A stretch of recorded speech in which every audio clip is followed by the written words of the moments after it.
ایک نوجوان ہم نے ایسا بھی دیکھا جس نے بال پیچھے سے باندھ رکھے، پونی پہنی ہوئی،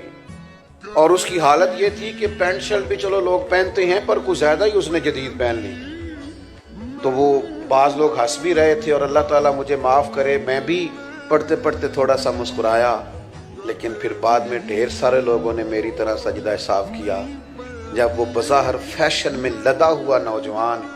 اور ساتھ والی سیٹ پر بیٹھتے ہی سیٹ بیلٹ باندھتے ہی جب اس نے اپنی فائلوں کے اندر سے قرآن مجید نکالا، اس نے پڑھنا شروع کیا، تو میں بھی کہہ رہا تھا نہیں بھئی یہ اجارہ داری کوئی نہیں، یہ کسی کے گھر کی لونڈی کوئی نہیں، یہ توفیق ہے، وہ کریم جس کو چاہتا ہے عطا فرما دیا کرتا۔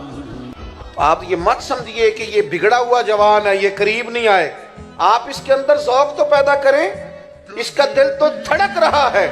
دل اگرچہ جان گزل ہے، کروں کیا کہ دل ہے، غم عشق اگر نہ ہوتا تو غم روزگار ہوتا، ان کو عشق کا غم نہیں لگا تو روزگار کا لگ گیا ہے۔